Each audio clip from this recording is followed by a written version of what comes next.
Hello दोस्तों, आपका इस सर्वोदय चैनल में स्वागत है। आज का जो हमारा न्यूज़ है 30 नवंबर है। आज हमारा है 30 नवंबर है। आज के जो हमारे इम्पोर्टेंट न्यूज़ होंगे उसके बारे में आपको डिस्कस करूंगा। जो आपको पीटी मेंस इंटरव्यू सर है, जो भी एग्जाम आप आगे देंगे उसके लिए आपको बहुत ही इंपॉर्टेंट रहेगा ये।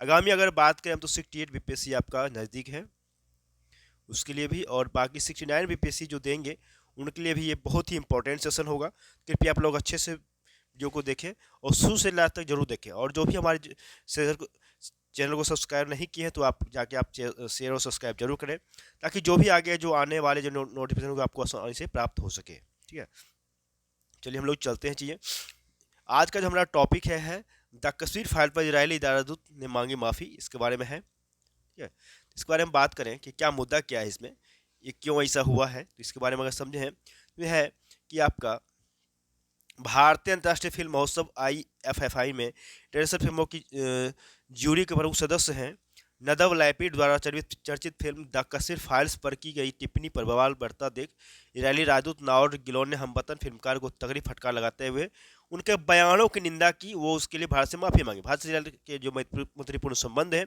उस पर भी असर ना पड़े, इसके लिए उन्होंने जो है सो माफ़ी मांगी है। बल्कि वो यहाँ तक बोले कि उन्होंने भारतीय संस्कृति में अतिथि को भगवान मानने की परंपरा का असम्मान और तथ्य का दुरुपयोग किया है। लैपिड को इस कृत्य के लिए शर्मिंदा होना चाहिए और माफ़ी मांगनी चाहिए। ये मामला है आपका। और इजरायल के राजदूत गिलेन ने लैपिड को लातारा कहा, उनके बयान से मैं शर्मिंदा हूँ। उन्होंने बोला कि लैपिड ने अतिथि और सम्मान देने के भारत के महत्वपूर्ण रुख का किया दुरुपयोग। यहाँ पे अगर देखें कि लैपिड ने क्या कहा था उसके बारे में अगर समझें तो उन्होंने ये कहा था, ठीक है, उन्होंने ये कहा कि IFF की अंतर्राष्ट्रीय फिल्मों की जोड़ी प्रमुख नादव लेपिन ने गोवा में सोमवार को समारोह के समापन मौके पर द कश्मीर फाइल्स को विश्व प्रतिस्पर्धा खंड में शामिल करने पर सवाल उठाते हुए आलोचना किया था। उन्होंने कहा था कि जूरी में हम सभी फिल्मों से परेशान और हैरान था। हमें एक प्रोपेगेंडा और वल्गर फिल्म की तरह लगी जो इस तरह के प्रतिष्ठित फिल्म समारोह के कलात्मक और प्रतिस्पर्धा वर्ग के लिए अनुपयुक्त थी। आगे अगर बात करें तो आपका जो आज का जो इम्पोर्टेंट टॉपिक है, चीन सरकार ने विरोध प्रदर्शनों पर की सख्ती, लोगों ने डेटिंग ऐप व टेलीग्राम को बनाया मंच। चीन के जो राष्ट्रपति शी जिनपिंग के कार्यकाल में कोविड प्रतिबंधों के खिलाफ अभूतपूर्व प्रदर्शनों से घबराई सरकार ने सख्ती बढ़ा दी है। इस क्रम में जो वहाँ के जो विश्वविद्यालय हैं, कोई वजह जो छात्र है उसको घर भेज दिया गया है। प्रदर्शन में शामिल लोगों की तलाश तेज कर दिया गया है। वहीं राजधानी जो बीजिंग है वहाँ का, चीन का, संघाई समेत प्रमुख जो शहर, बड़े बड़े शहर हैं, वहाँ बड़ी संख्या में पुलिस कर्मियों को तैनात कर दिया गया है। रोपवे परियोजनाओं के लिए राज्यों में होड़ मची हुई है। बहुत सारे राज्य हैं।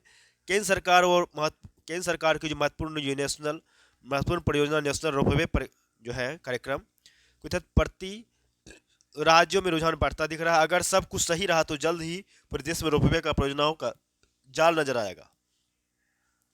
बनारस, केदारनाथ, हेमकुंड साहिब, श्रीनगर, यमकेश्वर समेत 8 धार्मिक स्थलों में रोपवे परियोजनाओं पर अमल की दिशा में आगे बढ़ने के साथ ही राज्यों से इस तरह की रोपवे परियोजनाओं के प्रस्तावों की झड़ी लग गई है। रोपवे के निर्माण की जिम्मेदारी संभालने वाली केंद्र सरकार की company national highways logistic management limited, देखिए NHLML को अब तक 25 राज्यों से 260 से अधिक रोपवे परियोजनाओं को प्रस्ताव मिल चुके हैं। इसको आप देख लेंगे। आगे हमारा है कि तकनीक से तय होगी भारत की विकास यात्रा। भारत भविष्य में किस तरह से प्रगति करेगा यह बहुत हद तक भारतीय तकनीक से निर्धारित होगा। यही नहीं, भारत की कूटनीति को तय करने में भी तकनीक की अहम भूमिका होगी। भारत उन्हीं देशों के साथ साझेदारी बढ़ाएगा जो भारत को तकनीक देंगे या भारत से तकनीक को साझा करेंगे और भारतीय तकनीक को बाजार उपलब्ध कराएंगे।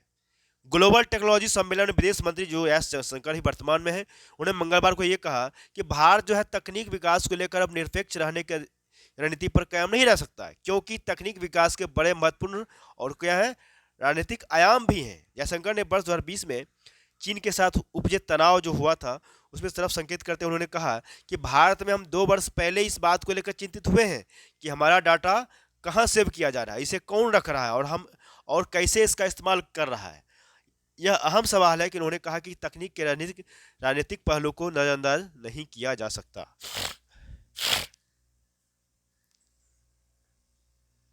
आगे चले हम नेक्स्ट टॉपिक की ओर कि बढ़ती महंगाई और सिक्योरिटी विकास दर को थामने का फार्मूला देगा भारत। मतलब भारत 1 दिसंबर 2022 से दुनिया के आर्थिक इंजन समझे जाने वाले शीर्षस्थ जो G27 है, शीर्षस्थ 20 देशों का जो संगठन है G20 का आधिकारिक तौर पर अध्यक्ष बन जाएगा।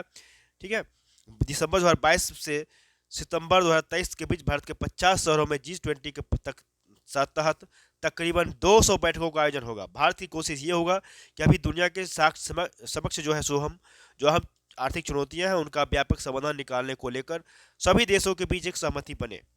इसके साथ ही भारत की एक अहम कोशिश ये भी होगा कि आज़ादी के 75 वर्षों में उसने जो प्रगति हासिल किया है उसको बेहतर तरीके से दुनिया के सामने रखी जाए।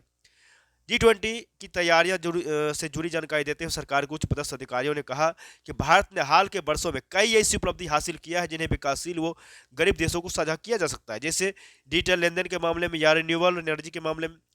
G20 की बैठक में भारत अपने अनुभव दूसरे देशों से साझा करेगा ताकि दूसरे देश इसका लाभ उठा सके। कोविड महामारी और उसके बाद यूक्रेन रूस युद्ध से संयुक्त राष्ट्र की तरफ से सामाजिक व आर्थिक विकास से जुड़े लक्ष्यों को हासिल करने की बात हाशिए पर चली गई है। अधिकारियों ने यह भी बताया कि पूर्व का G20 बैठक के मुकाबले भारत में होने वाला आयोजन बहुत अलग होगा। सबसे अहम बात तो यह है कि पहली बार 50 शहरों में इनका आयोजन होगा। बहुत ही अच्छी बात है ये। इसके पहले चीन में जब G20 का आयोजन हुआ था तब 14 शहरों में और इंडोनेशिया में 25 शहरों में इसका आयोजन किया गया था। इस बारे में पूछे जाने पर G20 बैठक के प्रमुख समन्वयक जो है हमारे हैं हर्ष श्रृंगला ने ये बताया है कि उनका कहना है कि हमारी कोशिश है कि भारत का ब्रांड नाम और मजबूती से स्थापित हो, वैश्विक पर्यटन के मानचित्र पर भारत का आकर्षण बढ़े। यही वजह है कि आयोजन स्थलों के चुनाव से लेकर आमंत्रित मेहमानों को दिए जाने वाली भेंट व उपहारों तक पर भारत की सभ्यता और संस्कृति की विशेष छाप दिखाई देगी। पोंगल, मकर संक्रांति, महाशिवरात्रि जैसे पर्वों से वैश्विक समुदाय को परिचित कराने का काम भी इन आयोजनों के जरिए होगा ताकि देश के अलग अलग हिस्सों की परंपरा को सामने लाया जा सके। भारत में आयोजनों का सिलसिला 1 दिसंबर 2022 से ही शुरू हो जाएगा। बहुत ही अच्छा ये बड़ा है। चलते हैं आगे। G20 के साथ डिजिटल ढांचे को प्रोत्साहन देगा भारत। ये भी बहुत अच्छा टॉपिक है आपका कि विकसित एवं विकासशील देशों के समूह में G20 में भारत के जो शेरपा है अमिताभ कांत ने मंगलवार को कहा कि भारत जो है अन्य देशों के साथ मिलकर डिजिटल सार्वजनिक ढांचे को बढ़ावा देगा ताकि वित्तीय जो समावेशन है एवं सेवापूर्ति को बेहतर बनाया जा सके। भारत 1 दिसंबर से G20 का औपचारिक रूप से अध्यक्ष पद संभालने जा रहा है। फिलहाल अभी जो वर्तमान की अगर पूछा जाए कि इसके कमान किन के पास है तो फिलहाल इस समूह की कमान इंडोनेशिया के पास है। कांत ने कार्नेगी इंडिया की तरफ से यहाँ आयोजित 7वें ग्लोबल टेक्नोलॉजी समिट को संबोधित करते हुए कहा कि भारत G20 की अध्यक्षता ऐसे समय में संभालने जा रहा है जब दुनिया उथल पुथल भरे दौर से गुजर रही है। उन्होंने यूरोप में पैदा हुए भूराजनीतिक तनाव और कोरोना काल में 20 करोड़ लोगों के गरीबी रेखा से नीचे जाने का भी जिक्र किया है। उनका कहना है कि भारत जो है आगामी G20 बैठक में जैव ईंधन पर एक वैश्विक गठबंधन बनाने पर जोर देने की योजना बना रहा है। पेट्रोलियम मंत्री हरदीप सिंह पुरी ने मंगलवार को कहा कि बेहद सफल अंतर्राष्ट्रीय सौर गठबंधन की तर्ज पर जैव ईंधन पर यह गठबंधन बनाने की योजना है। बहुत ही अच्छी बात है। ठीक है, लोकतंत्र में नफरत के लिए कोई स्थान नहीं। डोभाल जो है हमारे डोभाल जो है कहना है राष्ट्रीय जो सुरक्षा सलाहकार डोभाल उनका कहना है कि सीमा पार और ISS प्रेरित आतंकवाद अभी भी खतरा बना हुआ। प्रगतिशील विचारों से कट्टरपंथ का मुकाबला करने में उलेमा अहम भूमिका निभा सकते हैं। वजह उलेमा समाज से करीबी से जुड़े होते हैं। साथ ही उन्होंने कहा कि लोकतंत्र में नफरती भाषण, पूर्वाग्रह, दुष्प्रचार, हिंसा, संघर्ष व तुच्छ कारणों से धर्म के दुरुपयोग के लिए कोई स्थान नहीं है। भारत और इंडोनेशिया में अंतर धार्मिक शांति और सामाजिक सौहार्द की संस्कृति को आगे बढ़ाने में उलेमा की भूमिका विषय पर एक सत्र को संबोधित करते हुए NSA से डोभाल ने कहा कि हमें कट्टरता से दूर होने के साझे विचारों को मजबूत बनाने के लिए मिलकर काम करने की जरूरत है। ये भी बोले उन्होंने कि कट्टरपंथी के मुख्य निशाने पर युवा रहते हैं, मगर अगर इनकी ऊर्जा का सही ढंग से उपयोग किया जाता है तो ये बदलाव के वाहक बनेंगे। हमें गलत सूचना के प्रसार क्या दिया है आगे कि हमें गलत सूचना के प्रसार और दुष्प्रचार का मामला करने की जरूरत है जो विभिन्न आस्थाओं को मानने वालों के बीच शांतिपूर्ण सहअस्तित्व हिस्से हो सकता है। भारत और इंडोनेशिया की करीबी संबंध है और ये चोल साम्राज्य के काल और उसके बाद से जारी है। दोनों देश लोकतंत्र के संवाहक हैं और शांति और सौहार्द की आकांक्षा के साझा करते हैं। भारत और इंडोनेशिया जैसे देश हिंसा और संघर्ष का त्याग करने का दुनिया को संयुक्त संदेश दे सकते हैं। आगे बात करेंगे न्यायाधीशों की संख्या दोगुनी करने की याचिका पर विचार करने सुप्रीम कोर्ट का इनकार। सुप्रीम कोर्ट ने उस जनहित याचिका पर विचार करने से पहले इनकार कर दिया जिसमें केंद्र और सभी राज्यों के अधीनस्थ न्यायपालिका और हाईकोर्टों में लंबित मामलों से प्रभावी तरीके से निपटने के लिए क्या हुआ कि न्यायाधीशों की जो संख्या थी उसको दोगुनी करने का जो निर्देश था उसको अनुरोध किया गया था। और शीर्ष अदालत जो सुप्रीम कोर्ट है उसको कहा जाता है, उन्होंने कहा कि लोक लुभावन और सरल कदमों से समाधान नहीं निकल सकता। समाधान मतलब लोक लुभावन कदम से ठीक है, और सरल कदमों से समाधान नहीं निकल सकता है। प्रधान न्यायाधीश जो डीवाई चंद्रचूड़ और जस्टिस पीएस नरसिम्हा ने मौखिक रूप से कहा कि केवल न्यायाधीश की संख्या बढ़ाना समाधान नहीं है, आपको अच्छे न्यायाधीशों की जरूरत है। अदालत की इस टिप्पणी के बाद याचिकाकर्ता श्री उपाध्याय ने जनहित याचिका वापस ले लिया है। इससे पहले जब उपाध्याय ने दलीलें शुरू की थी तो पीठ ने यह भी कहा कि इस तरह का जो समाधान से हल नहीं निकलेगा। प्रधान न्यायाधीश ने कहा कि इलाहाबाद हाईकोर्ट में 160 सीटें भरना मुश्किल है और आप 320 के लिए कह रहे हैं। आप बॉम्बे हाईकोर्ट गए हैं, वहां एक भी जज बढ़ाया नहीं जा सकता क्योंकि वह बुनियादी ढांचा ही नहीं है। चंद्रचूड़ ने कहा कि इस विषय पर बिना विस्तृत अध्ययन वाली ऐसी याचिका दाखिल करने पर वकील को जुर्माने का भुगतान करने के लिए तैयार रहना चाहिए। बहुत ही अच्छी बात उन्होंने कहा है। और उन्होंने क्या कहा है, उन्होंने कहा कि इस पर उन्होंने कहा इस तरह की याचिका पर ना तो ब्रिटेन और ना ही अमेरिका के सुप्रीम कोर्ट में सुनवाई होगी। अमेरिकी सुप्रीम कोर्ट वकीलों की यह बात भी नहीं सुनता कि मामलों को स्वीकार किया जाना चाहिए या नहीं। हमारे यहाँ की प्रणाली की वजह से है। केंद्रीय मंत्री ने आतंकी हमलों की रिपोर्टिंग को लेकर मीडिया को किया सतर्क। सूचना एवं प्रसारण मंत्री जो अनुराग ठाकुर है, उन्होंने जो है आतंकी हमलों की लाइव रिपोर्टिंग को लेकर मीडिया में सतर्क किया है मीडिया को। उन्होंने कहा कि ऐसी वारदातों की मीडिया रिपोर्टिंग के समय यह ध्यान रखा जाना चाहिए कि हमलावरों को उनके बुरे इरादों को अंजाम देने के लिए कोई सुराग न मिले। Asia Pacific broadcasting union ABU की महासभा मंत्री ने कहा मीडिया को भूकंप, आग और इससे भी महत्वपूर्ण आतंकवादी हमलों के मामले में जिम्मेदारी के साथ रिपोर्ट करने की जरूरत है। जिस गति से सूचना प्रसारित की जाती है वह महत्वपूर्ण है और सटीकता और महत्वपूर्ण है। संवाददाताओं के दिमाग में यह बात प्राथमिक तौर पर होनी चाहिए। मंत्री ने कहा कि जिम्मेदार मीडिया संगठनों के लिए जनता का विश्वास बनाए रखना सर्वोच्च मार्गदर्शक सिद्धांत होना चाहिए। उन्हें कोविड-19 महामारी के दौरान घरों में फंसे लोगों की मदद करने के लिए आगे आने का श्रेय देते हुए कहा कि मीडिया ही था जिसने ऐसे लोगों को बाहरी दुनिया से जोड़े रखा। ठीक है, आगे चले तो आगे का जो हमारा नेक्स्ट टॉपिक है उसकी अगर बात करें हम तो उपलब्धि भारत में मातृ मृत्यु दर पहली बार 100 से नीचे आया। बहुत ही इंपॉर्टेंट है कि भारत की मातृ मृत्यु दर MMR 97 पहुंच गई है। ऐसे विभिन्न राज्यों के बीच इसमें भारी अंतर है। जो है एक और असम में यह भी अभी भी 197 बना, वहीं केरल में जैसे राज्य में 19 तक पहुंच गई है। उत्तर प्रदेश में 167 है, मध्य प्रदेश में 173 है और बिहार में 118 है। प्रसव के दौरान प्रति 1 लाख माताओं में होने वाली मौतों की मातृ मृत्यु दर के रूप में आंका जाता है। वैसे सतत विकास लक्ष्य में से 70 से नीचे लाने का लक्ष्य रखा गया है। स्वास्थ्य मंत्रालय एक वरिष्ठ अधिकारी कहा कि 13 से 14 के बीच भारत में MMR 130 था, जो 18 से 20 में बीच में सर्वे में मुताबिक 97 पहुंच गई है। इसके पहले 2015-17 में 122, 2016-18 में 113 और 2017 और 19 में 103 थी। केंद्रीय स्वास्थ्य मंत्री मनसुख मंडाविया ने गर्भवती महिलाओं की जान बचाने की दिशा में इसे अहम उपलब्धि करार दिया है।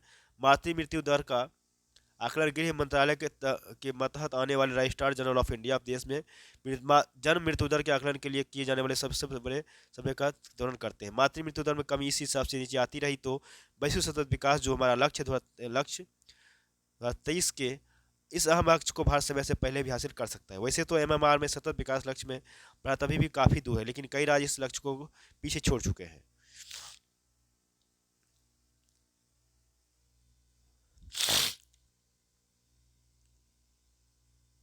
आगे चले नेक्स्ट टॉपिक की ओर अगर हम बात करें तो आपका है पक्षियों से प्रेम को दिलाई। हाल ही में संयुक्त राष्ट्र ने अपने सर्वोच्च पर्यावरण सम्मेलन चैंपियन ऑफ द अर्थ में के विजेता घोषित किए गए विजेताओं में भारत का वन्यजीव विज्ञानी पूर्णिमा देवबर्मन का भी नाम है। पूर्णिमा सारस की दुर्लभ और लुप्तप्राय प्रजातियों में से एक ग्रेटर एडजुटेंट के संरक्षण में पिछले 13 वर्षों से जुटी हुई है। बर्डमैन ऑफ इंडिया सालिम अली की भांति पूर्णिमा ने भी अपना जीवन पक्षियों के संरक्षण में समर्पित कर दिया है। इनकी इस मुहिम में हजारों महिलाओं का साथ भी मिला है जो सारस के संरक्षण के लिए पेड़ों को सहेजने, घायल सारसों के उपचार और जागरूकता के प्रसार में पूरे मनोयोग से जुटी हुई है। अंतर्राष्ट्रीय प्रकृति संरक्षण संघ के अनुसार ग्रेटर एडुजेंट की वैश्विक आबादी 1200 करीब है। यह भारत के में मुख्यतः दो हिस्सों असम के गुवाहाटी और बिहार के भागलपुर में तथा कंबोडिया में ही पाए जाते हैं। असम में इसकी तादाद 80% है। असम की स्थानीय भाषा में इसे हरगिला और बिहार में गरुड़ कहा जाता है। एक समय असम में ग्रेटर एडुजेंट की बहुलता थी। ग्रेटर लेकिन सारस की इस प्रजाति को वहाँ के लोग अपशकुन और रोग वाहक के रूप में देखते थे। इस कारण उसके ठिकानों को हटा दिया जाता था। हालांकि गिद्ध की तरह ये भी प्राकृतिक सफाई कर्मी का कार्य करते हैं। ये मछली और सरीसृप के अलावा शव और कचरा खाते हैं। धरा को स्वच्छ बनाते हैं। उनके लुप्त होने की प्रमुख वजह वनों को क्या उजाड़ना, अंधविश्वास और मानव के साथ संघर्ष है। इस बात को समझेंगे चीज़ों को। आगे हम लोग चल गए इकोनॉमिक्स पेज पे आए हैं। तो इस वीडियो को आप लोग जो भी अभी तक हमारे चैनल को शेयर और सब्सक्राइब नहीं किए तो कृपया आप हमारे चैनल को शेयर और सब्सक्राइब जरूर करें, ताकि जो भी आगे जो आने वाले हमारे नोटिफिकेशन हो आपको नोटिफिकेशन जो होंगे उसको आपको आसानी से प्राप्त हो सकेगा। कोरोना और युद्ध ठप से पड़ा हस्तशिल्प निर्यात सब्सिडी से बनेगी बात क्या है। अगर इसको समझे हम तो कह रहा है कि जो हस्तशिल्प देश है के प्रमुख कारोबारों में शामिल है। कोरोना महामारी के दौरान रूस यूक्रेन युद्ध का सबसे ज़्यादा हस्तशिल्प उत्पादों के निर्यात पर पड़ रहा है। अमेरिका में खरीदारी कम होने के साथ ही मध्य पूर्व के देश से ऑर्डर नहीं मिलने से निर्यातक सहमे हुए हैं। निर्यातक एक बार फिर सरकार से मिलने वाली सब्सिडी पर निगाह लगाए हुए हैं। हालांकि बीते कुछ सालों में सब्सिडी के नाम पर निर्यातकों को बहुत कुछ नहीं मिला है। आगे है हमारा कि यह है क्या है अपेक्षा क्या यह है कि कच्चे माल का बैंक बनाने के साथ इनका मूल्य स्थायी किया जाए। जीएसटी रिफंड में तेजी लाने और जीएसटी ई वॉलेट को ठीक प्रकार से लागू किया जाए। निर्यात को लेकर लिए जाने वाले कर्ज पर ब्याज दरों में कमी आए। अमेरिकी निर्यात पर जनरलाइज सिस्टम ऑफ प्रेफरेंस बंद होने से नुकसान उठाना पड़ रहा है, इसकी भरपाई हो और आयातित उत्पादों के निर्यात पर लगने वाले करों में राहत मिले। ये सब चीज़ें उनकी डिमांड है। ठीक है, इसको आपको ज़रूरी है। आगे अगर बात करें तो यहाँ पर दिया हुआ है कि टाटा का बड़ा दाव एयर इंडिया में होगा विस्तारा का विलय। ये भी आपका है, ये भी है। क्या है कि टाटा समूह ने एयर इंडिया के साथ अपनी दूसरी विमानन कंपनी विस्तारा को विलय का ऐलान किया है।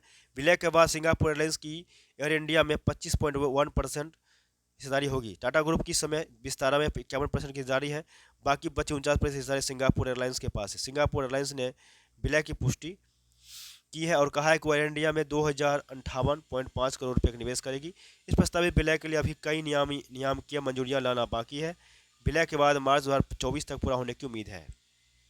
आगे बात करें डिजिटल रुपये में खुदरा लेन देन कल से, मतलब आगे बात करें आरबीआई जो है आपका बहुत ही इंपॉर्टेंट न्यूज होगा ये।